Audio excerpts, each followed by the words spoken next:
Okay, so, oh, we got a recording now. Okay, so welcome, Charles. Thank you, Lawrence. So let's start by, there are a few people here, I think, who may not know like your background, even though you've been on with most of them. They may not know like who is Charles, other than Ryan's dad, you know. So let's start there. Tell us about yourself, the Charles Woodard elevator speech. Where were you born, and why did you have Ryan anyway?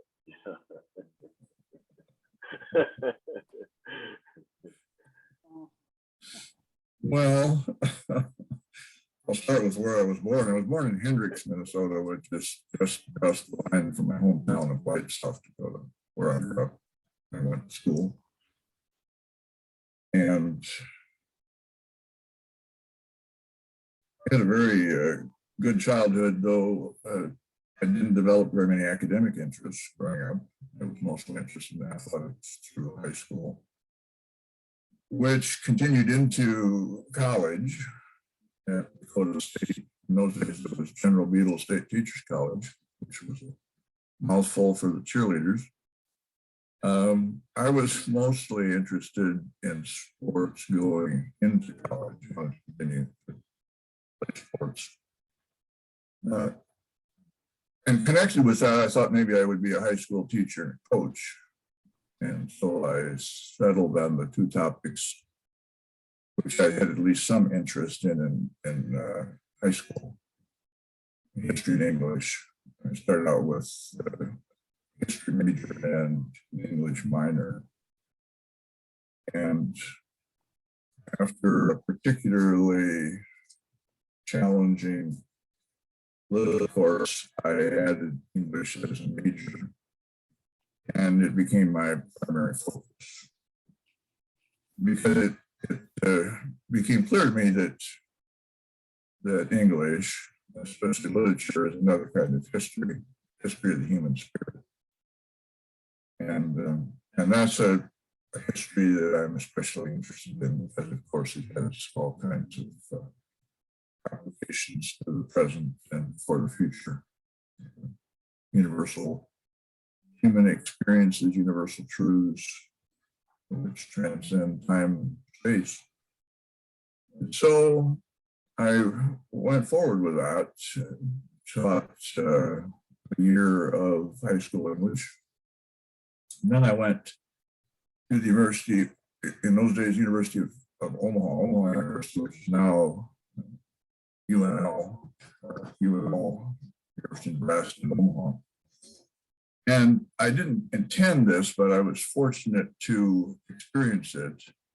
My teaching assistantship was in the humanities. I was a humanities TA, though I was getting an English MA. And that was a wonderful experience.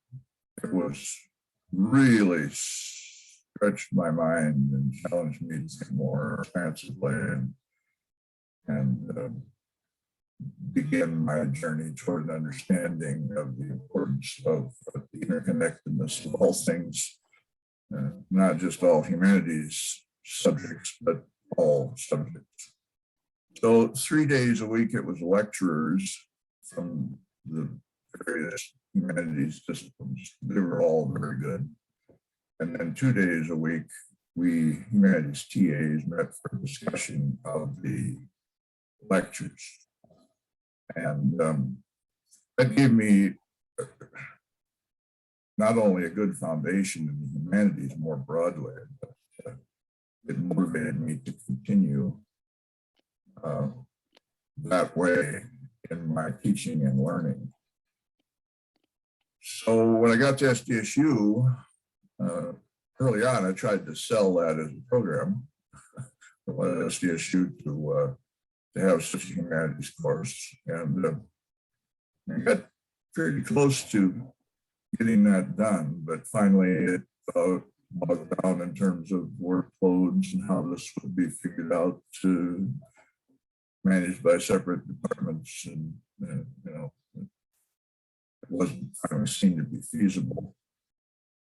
But I continued to try to do that as a teacher and a learner. So I did a number of interdisciplinary projects with colleagues and some teaching, and tried to continue that as an emphasis in my own courses and my subject matter. So the South Dakota Humanities Committee was really a natural fit for me. I was hired by Jack Markin, who was the main creator and promoter of the humanities, as it had been said in other programs. Jack got a couple of NEH grants to do summer programs in diversity. So when NEH wanted to create state councils or committees, Jack was the contact person. So, when was that, Charles? About in the early 70s, 72, I think. Okay. And so Jack formed a 13-person committee from our other colleges and universities in the state primarily. And they got things organized and began the South Dakota Humanities Committee. And they were, I think, quite progressive in their thinking, because they chose to have a direct relationship with NEH. Could have gone through the state. Jack and others wisely concluded that might politicize the system, and it would be better to have at least some degree of independence from the changes which are constant and political thought. We're hearing a lot of that kind of thing these days from state government, what we should or shouldn't be including in our teaching and learning. So wisely, they decided to keep the Humanities Council independent. And so I was involved in various programs early on and served on the council a couple of terms. And it was really good for developing collegiality around the state. It was really helpful to me as a young academic to get acquainted with colleagues on other campuses. And, how did that work? I mean, in what way? Give it some. Well, we'd have council meetings, you know, but we would also do programs sometimes together. And I think that the best program we did was collaborative and interdisciplinary. We had one program, for instance, where pairs of academic humanists would go out to schools and do multidisciplinary presentations, lead discussions, and so forth. So we got acquainted with our colleagues, and there is a tendency, I think, for colleges and universities to be kind of insular and territorial and so forth, and humanities was instrumental in bridging those institutions and colleges and bringing like-minded people together, and sometimes not so like-minded. I had some pretty interesting and informative disagreements with some of my colleagues, which is a good thing. Yeah, so often those disagreements produce more stuff than everybody just doing a mutual admiration society. Exactly. So that was it from early on through the years. And I think in the early years, the programming was probably more focused on issues, to attempt to engage the general public in questions of the day. Mainly that, I think, but the system evolved, and then we have the the book festival and the one book program being developed. And those activities have very much raised the profile of the humanities and gotten more people engaged. I think some of that topical programming is still going on, especially with special projects. But the emphasis now probably is more on the festival and the one book program. And that's where we are in the present. And that's my story, and I'm sticking to it. Before I proceed, may I read a couple of passages to you, which I think are pretty good summaries of, yeah, and what the passages from where, Charles? well, I'll tell you if you let me read them. Okay, yeah, sure. Yeah, sure. These are things that I used to use in classes quite a bit. I think they express so well how I feel about the humanities. This first one is from a little book called Arts and the Man by Erwin Edmund. And I won't read it length here, Laura. I have just a couple of short passages. Edmund says, experience apart from art and intelligence is capricious and confused. It is matter without form, movement without direction. Passing sounds are a vague noise, unattended or undesired. The colors and shapes about us are unnoticed or unpleasant. Art, and he means that quite expansively, he's talking inclusively about the humanities, is the name for that whole process of intelligence by which life, understanding its own conditions, turns them to the most interesting or exquisite account.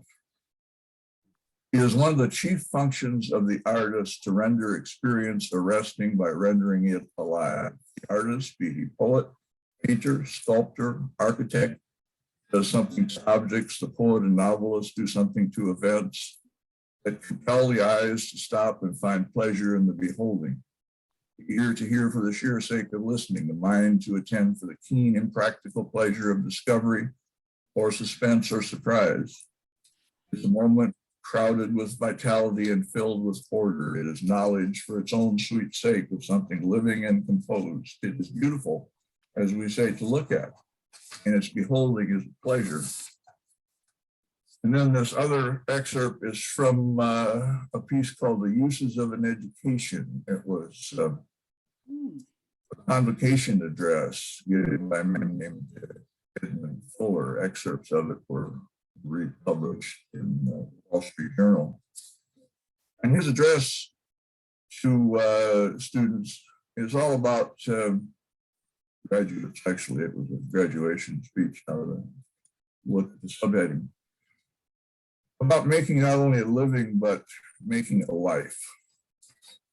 And I'm struck by how timely this is, even though it was a speech delivered in 1979, it seems more appropriate or increasingly appropriate. Fuller says, scientific knowledge alone is not sufficient for the mind or soul. The sound of music and the sight of art, the cadences of words and the words and acts of worship diminish, life will be barren. When we invoke the soul, we move from the realm of information to the more vital realm of wisdom, the attainment of which is the only value of learning. And that, is what I tried to emphasize throughout my teaching career, the importance of moving from knowledge to wisdom. You do that, I think, primarily through including humanities in what you teach, whatever you teach, which is to include subjects outside the so-called humanities. And he says to them finally, he says, you will all be involved, some more, some less, by act or by default, in determining the quality and even the continuing of life in coming years. The more educated, the more skilled, and rarest of all, the wiser you are in moral and humane vision, the more constructive may be your role. So, that's it, the moral and humane vision, which one gets through humanities. which I think ought to be foundational to everything we teach and learn. I think you make a very good point, and one which I would like to follow up on, and that is, you have a Humanities Council. It has had some history, much of which we covered last week, but how do we include humanities as a kind of a foundational cornerstone even of all of the other endeavors in which we engage? And I say that, for example, like kind of a spin-off of what I understood you were just reading, is that it doesn't really matter what you are studying, whether it's math or whether it's mechanics or even marketing or how to hang up a window shade. For most of our endeavor as humans, it has to do with interacting with other humans. And it's kind of hard to see how humanities are not at the center of that when the whole thing really is about humanity. You know, I mean, that's a great deal. I wouldn't say 100%, but a great deal of our experience as humans has to do with our ability to interact with each other, and also the benefits that we draw from doing things together, not only in terms of the functional part of it, but also just in how we experience it. You know, so I'm wondering if you've seen some examples of that playing out vis-a-vis the Humanities Council. Well, I think so. I think that's been the main intent of the Humanities Council, besides the importance of the humanities to the whole education project. You know, you asked how do we include the humanities, and I flipped the question, how do we exclude? You know, it's irresponsible, I think, to teach how to without also exploring why. So we ought not to simply train students. We ought to challenge them to understand what is appropriate for them to do with what they've learned. To constantly emphasize the importance between making a living and making a life. You know, I taught comp sections for engineering majors for many years, and I emphasized to them always, you have to have some moral foundation for doing engineering. If you don't, we're all in trouble.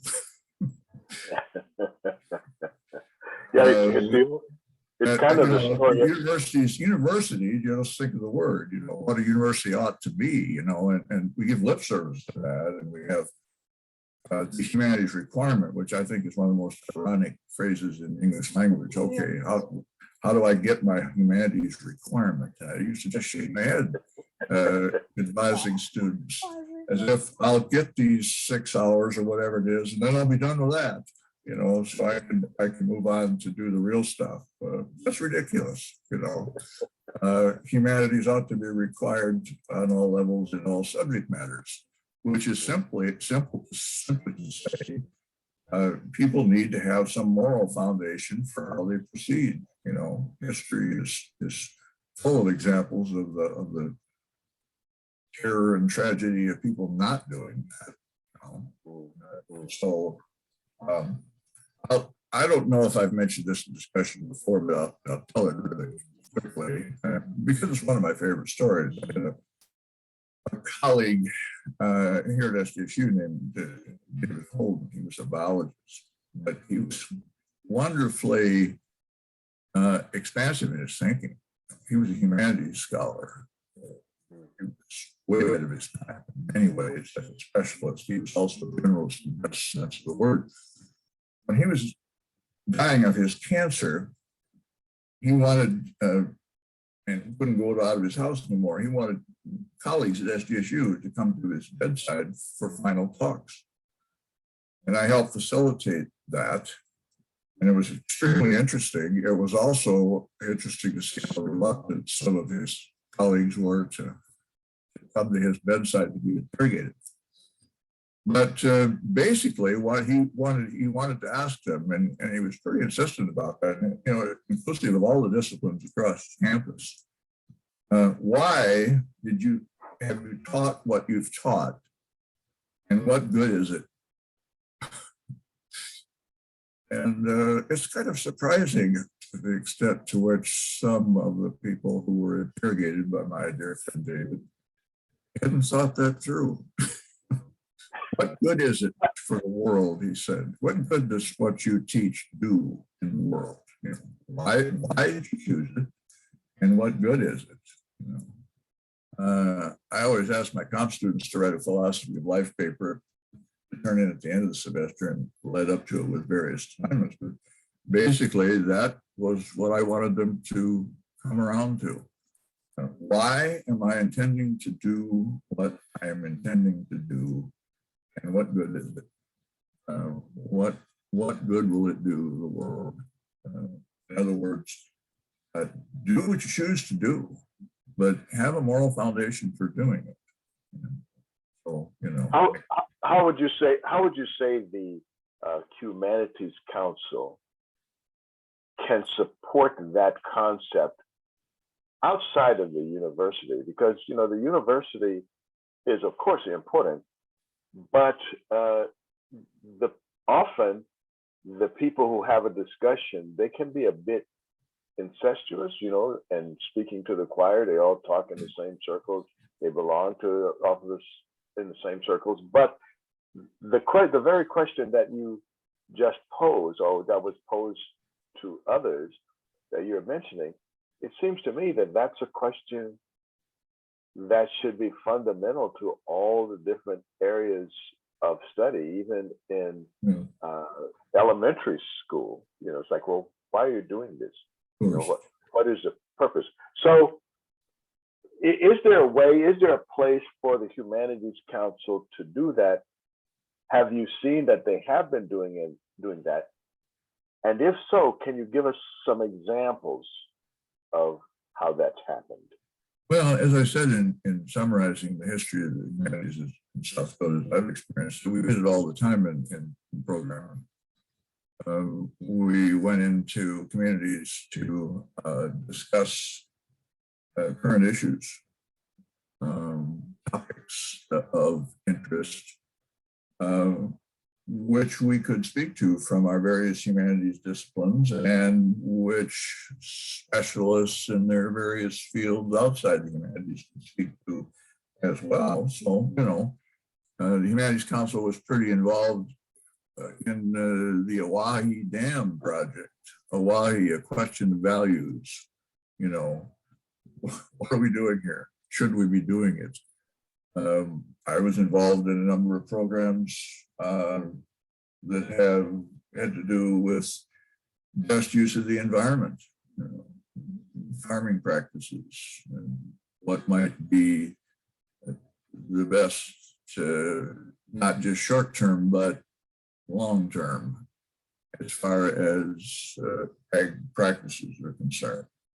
There was, I think, and I suppose there still is, in some of the humanities work, an interest in engaging the general public in topical things, hot issues even. Let's talk through this, you know.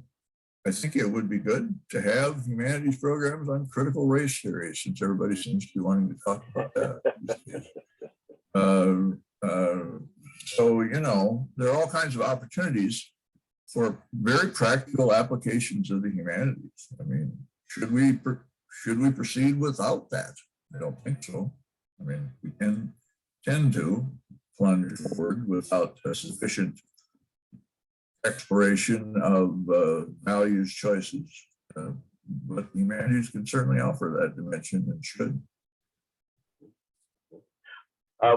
We're going to kind of switch a little bit in asking all of our other co-conspirators to conspire now and come up with your own questions of Charles, or if you have some comments or your interaction with Humanities Council, what kinds of things have you experienced with them or with the programs that they have brought to South Dakota? Could I suggest, Lois, that we hear from Nancy first? Oh, sure. Because I hate to put you on the spot, Nancy, but there you are, and we were in it together back in the day. You don't have your sound on. Sure, you don't have your mic on. So there Nancy, you go. I'd be interested, just as part of the foundational discussion here, to hear from my coyote colleague down in Vermilion. But somehow our mic is going on and off, and it's right now it's off. I punched every button on here and it keeps muting me. Just keep punching buttons, something will happen. No, but I just wanted to jump in with Chuck and share memories of being on the Humanities Council. I think both in the 90s, it was fairly active.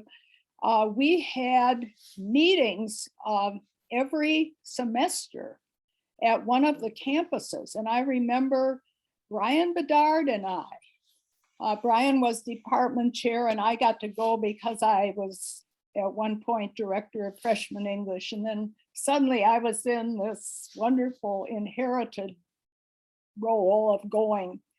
And I got to know my colleagues on all the campuses. We hosted them here at USD and had a wonderful time doing that. But I'll never forget Leroy Meyer, who was a wonderful friend and professor, and unfortunately we lost him a few years ago. Philosophy. We would head out for Valley Springs every month to do a book discussion with the Valley Springs group of very interested people in literature and reading, and they had good ideas. And we'd talk about that all the way home to Vermilion, and really that shortened the time so much. It's about an hour and a half up there. But we'd do that. And we had a book series, reading around the state. I remember one that took 2 or 3 years because it was reading around the world. We had 2 books each semester and we read them. We had meetings of the humanities reading discussion leaders every month, and we'd talk about the books, and sometimes the author was there. There'd always be some special resources.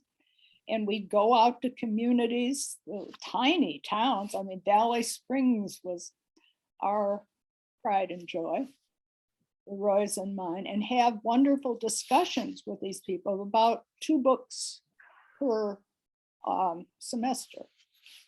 So that was good. I remember reading around the world on those books, some of which I still have.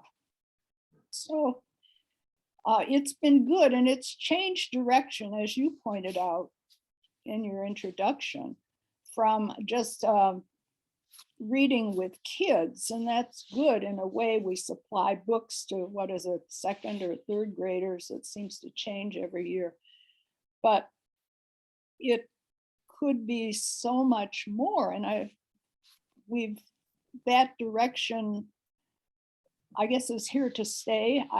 I'm out of touch with the current council just because it doesn't show up in Vermilion, or it doesn't connect or seem to with us. We sort of have to make our own way now. finding programs like this, which has been a joy. I saw Chuck Woodard's name and I thought, I've got to go to that tomorrow morning. Well, can you say something, Nancy, about what you envision is a direction? You're in Vermilion, I think. Is that what you're saying? Yes, I'm here in Okay. Vermilion, but- Okay, so if you're, we'll take Vermilion as an example. Okay. What kind of things would you like to see, and what do you think that you could do to facilitate the Humanities Council filling those needs? Well, I would like to get down to the individual connection. We have, and times have changed. We have a whole new Zoom. Thanks to COVID, I think we've all become experts in Zoom discussion. And we have those new ways of reaching people. And so we can't go back. We have to somehow go forward. And we can meet online, we can talk, we can have hybrid meetings, which seem to enlarge our discussion groups in Vermilion that I belong to.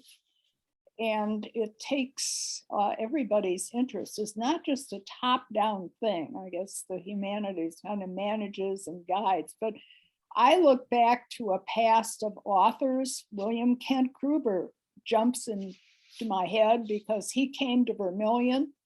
And what I remember about him was being at a restaurant, and he went from table to table to talk to people who were there. And if that isn't humanities, I don't know what is. So I'd like to see more of that. And I don't know whether it's humanities' role to sponsor that or whether communities have taken over these things. It takes much more time than we have to talk about, but it's worth talking about. And this COVID era, or whatever it is, era, well, that sounds like a long time, but it has shaped us and what we do and how we do it and given us some extra skills. We've had to adapt. So I don't know, it's wonderful to choose between the same topic from my home or from the public library if I want to go downtown or whatever is amazing. I would never have dreamed this 10 years ago that it would happen. So I think be open to those changes and participate. And this is my time to give up the podium to someone else who has wonderful ideas. Yeah, well, thank you for your input, Nancy. And I think what you kind of point out or create the space to bring up is that it isn't a one-way street. You know, the Humanities Council, as much as they try, all of the ideas won't come from one single source. And that's when that interaction happens. And maybe it's something that they could facilitate. But sometimes, especially when it's our idea, we do have to organize it and get it cleared. Because often what I've found in these same situations is people will have a kind of a thumbnail sketch of something that they want, or they can see something will happen and they can see a need for something, but they have no idea of the mechanics underneath and maybe couldn't possibly without investigation. So they will take a thumbnail sketch to someone and they'll say they didn't do anything with it. Well, no, because it wasn't their idea and they didn't really understand, well, really what's under the hood, how to get it done or something like that. It wasn't clear to them. And of course, usually they have other things that are on their plate. That said, if we can find ways to, let's say, get people together and facilitate some of those humanities ideas that we have, it just seems to me that, at least in my interaction, when you have it worked out, you will find some help of some kind from the Humanities Council. But thank you for your input. That was very useful. Lawrence, Yes. I'm really eager to hear what others might have to say now Yes. about, Yes. about all this. I think Nancy and I have provided some background or foundation, and Yeah, but there are other people on the screen here whose opinions I've not really had. I'd like to hear from others.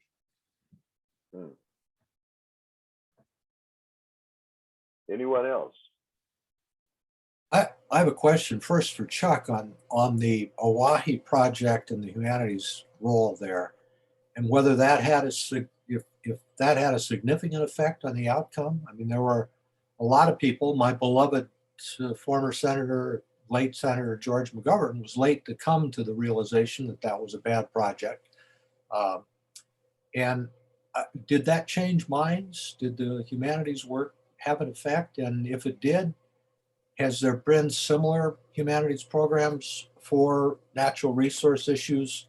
And is there a role for that in some of the issues we're looking at today with grasslands conversion, row cropping on fragile lands, some of the hills issues here with, continues with mining development efforts and things like that? Well, yes, and yes to those questions. Obviously, the M project went forward, but I think there was education in and around that, or re-education, I should say, so that more people understood how complicated any change might be. And so I like to think that quite a bit of good came from the discussion anyway. I think that it's pretty typical, even when causes are lost, at least temporarily, re-education occurs. And so resources maybe are accumulated, including human resources, for the next debate. And so, yeah, as I mentioned, I was involved in a number of those discussions having to do with appropriate use of natural resources. I think humanities has done a lot of those kinds of programs, and sometimes having an effect on the outcome and sometimes not. I can't chart that, can't give you chapter and verse, but I do think that wherever the discussion is deepened, there's public education and re-education.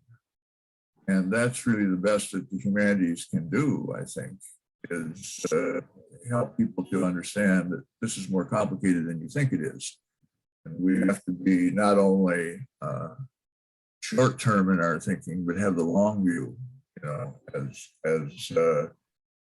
the tribal people of our region consider the generations to come. We ought to be mindful of what the future holds, depending on what we're doing now. We're ancestors, importantly. It's not all about us. Which also speaks to the importance, I think, of the humanities emphasizing inclusiveness to include tribal wisdom. I won't go on at length about that, but there's so much to be learned from the thousands of years of human experience on this landscape, that the wisdom of the ages, if you will, we haven't been mindful enough of that. And yet the humanities has made and continues to make a very strong effort to not only respect, but appreciate tribal history and culture. And I think probably a leading contributor to that, as a matter of fact, we still have much more to do.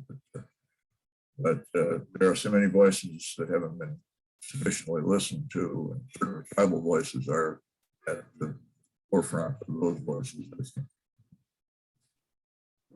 I wanted to share something. What you're talking about is the environment and humanities, and I wrote to you all about my thought about humanities. And by the way, yes, it is quite detailed, and I would like to explain it maybe to you, Lawrence, sometime. But I just read this book that is really helpful, using your ideas of humanities and what you think about it. It just was published in 2021. It's called Saving Us by Catherine, Katharine, Hey Ho. Write it down. One of the better books I have read about how we handle it, what's happening, and very thorough. So we can use our ways of how to converse with people. Thank you very much for this session. Thank you, Lee. Anyone else have questions, comments, ideas of things that the Humanities Council might do that you are either not aware of, or maybe they're not doing it, but you can see some opportunities? Ideas, anyone?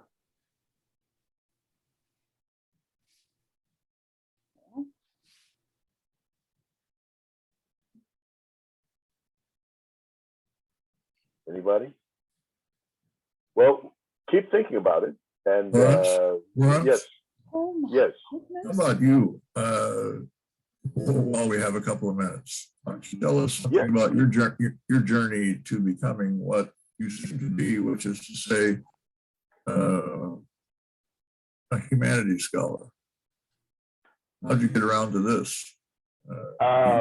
You've put together some fairly technical interests with the deeper understanding you get from the humanities. So tell us about that. Well, I became involved with the Humanities Council as a result of an interaction with USD, and they thought that I should be a humanities scholar and introduced me to the Humanities Council. And since then, I found a number of ways in which they have presented opportunities to spread the humanities. So I was really excited about that. It wasn't so much that all of the things that needed to be in place were in place, but they provided a platform and a forum to explore ideas. The things that they were doing allowed me to interact with people who were not only capable of having ideas and exploring ideas, but also, as important, to carrying out those ideas. My own background started in radio and television, and in that, let's say after high school, that was my real education. And the thing that I learned from being a reporter is a lot of different angles in how people lived. I remember this one kind of illustrative day where in the morning I had a conversation with the Secretary of Defense, and then the afternoon I had a conversation with a homeless person, both for radio programs, to give you the kind of the breadth of the kind of people that I had access to because I was a reporter on a major station. And so in a way, that was my introduction to the humanities, often because I crossed paths with people who were doing things for people. Because if you're going to make a program that means something, it has to mean something to people. And so you're always looking for, like, well, what's interesting to people? What do they need to know? What would be good for them to know, even if they don't know that they need to know it? How do you make it relevant to them? and that's what we had to do as reporters, at least for the people I work for, is like, okay, it's a story, but who cares? Or why should they care? And if you can't answer that question, no, we're not doing it, you know. But that was the litmus test of like, why does this make a difference to anybody who they're going to invest the time to listen to you? You know, what does it mean to them? So that was kind of my orientation to the humanities, even though I didn't have a word for it. So when I came to South Dakota and after a few years became involved with and saw the kinds of things and opportunities that there was with working with the Humanities Council, then I started to be more involved with them and introducing people to them and the opportunities, where they would say, oh, we could never do this. And I would say, hey, wait, there's Humanities Council. Why don't you go and talk to some people over there? And that worked out for a lot of people, you know. So I'm happy to be doing, like, for example, this kind of program where we, you know, had a conversation of, okay, we got COVID now. People still, maybe more than ever, need to be contacting each other. They need to have a place, a forum where they can discuss ideas, and we don't have to wait for a crisis. Let's have an ongoing conversation. Let's create a platform where people, even if nothing else, they get an opportunity to see people have a civil conversation, and they can feel what that feels like. And I hope in the process have an opportunity to say, oh, that's the way we could carry on a civil conversation. This is the way you can ask questions about a potentially sensitive topic and listen to what that person has to say. Just those kinds of things are of interest to me. They seem to be of interest to the Humanities Council. And if we're going to the same destination, I don't know why we wouldn't ride the same bus. You know? So that's. I hope that answers your question. Maybe it was too much.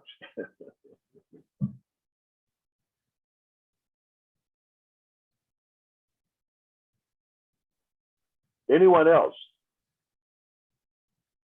Where are some areas that you can think in this last few minutes? Is there an area that you think that humanities could open up to going forward?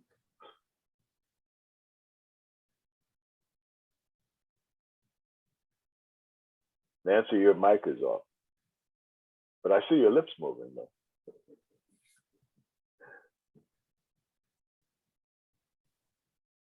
There you go. Okay. I was going to say conversations with difficult people. We have such a polarized society.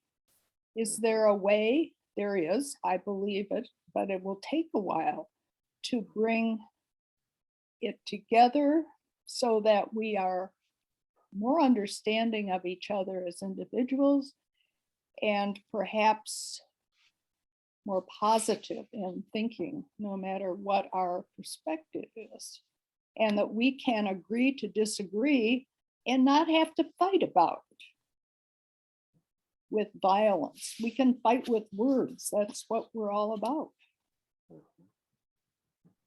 Can we make some headway there? Sure. And if I'm understanding you, it's like, how do we do it? Not just should we do it, how do we do it? Yeah, that's the key question. Yeah, it's not a yes or no. That's the problem. There's so much black and, I don't like to use the metaphor, but either or thinking.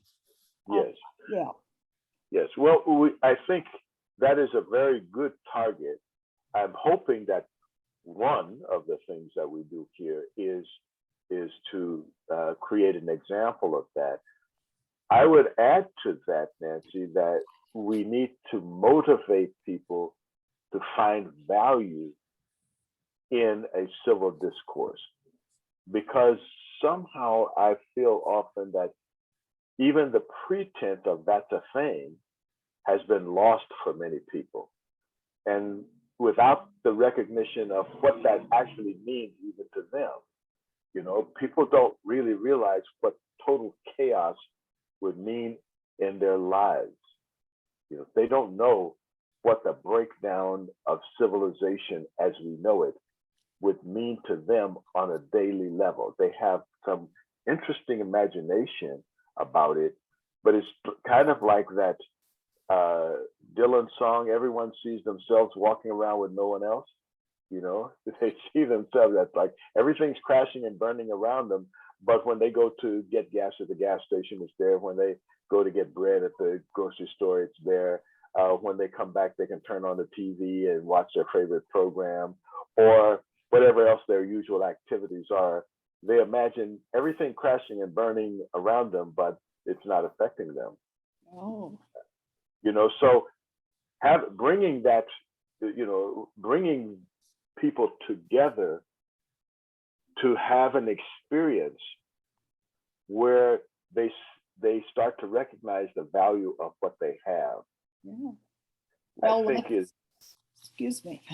Oh, anyway, I just wanted to say I'm currently engaged in that kind of effort, and I'm going to put in the chat if you want to copy down this URL. I'm putting in the chat now. Actually, a program I'm going to do tomorrow night at the First Congregational Church here in Sioux Falls, and that effort is really to, well, we have a chamber orchestra, some modern dancers, and myself as a poet, and we're doing a program on, we're combining Black History Month with Valentine's Day, and the program will be looking at some significant figures in our lives who have crossed that Rubicon of racial divide, and have had not only personal friendships and relationships, but they've even married into different families, with the underlying message being, while some people are talking about the shape of the table, other people are eating at that table. You know, so people pretend like, oh, the racial divide is so hard. This is maybe for some people, but clearly some people are walking over it every day. And what's interesting is research that I've recently become aware of says that 75% of Americans have never met personally, they have never met a person outside of their so-called race.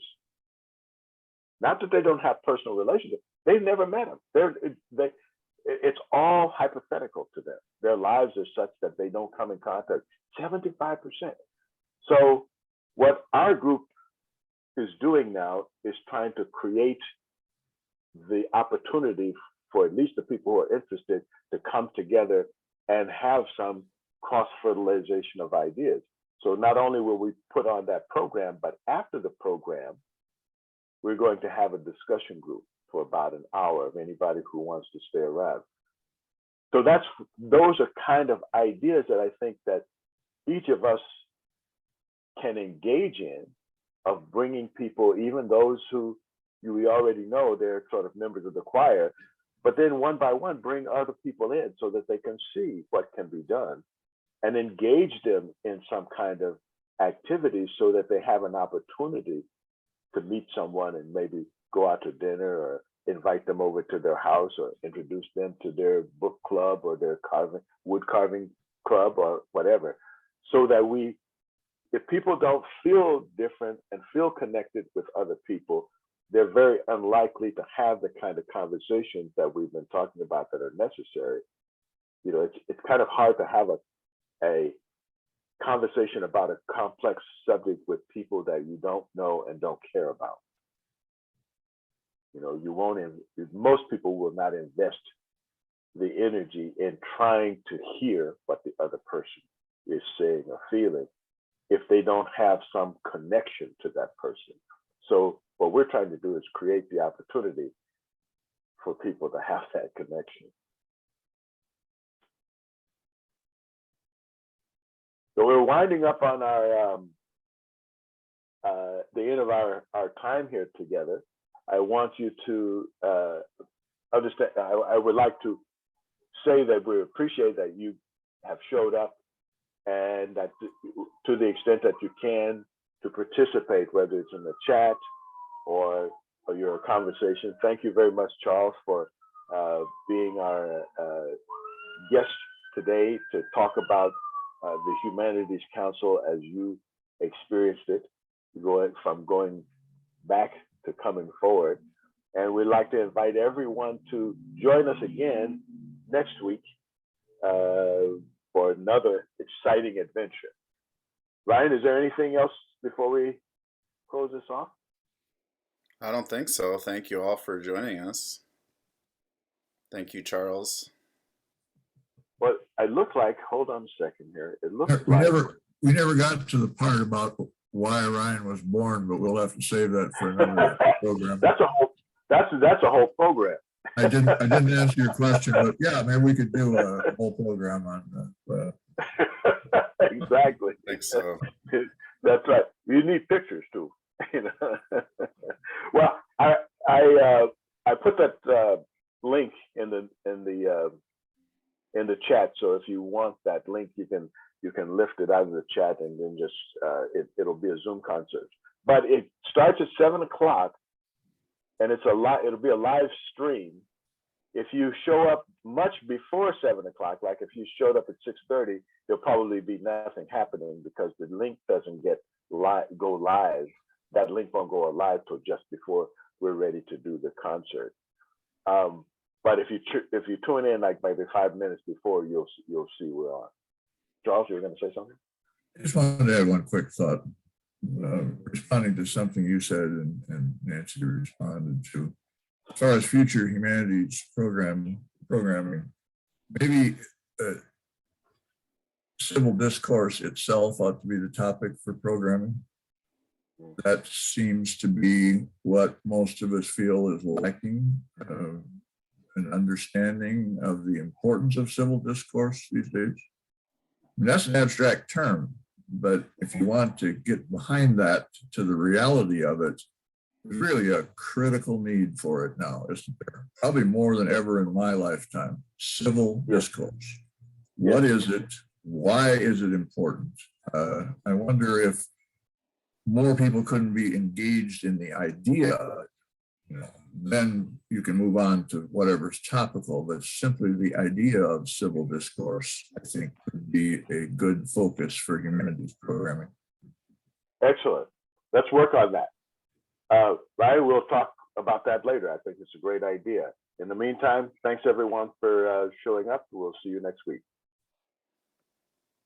Thank you.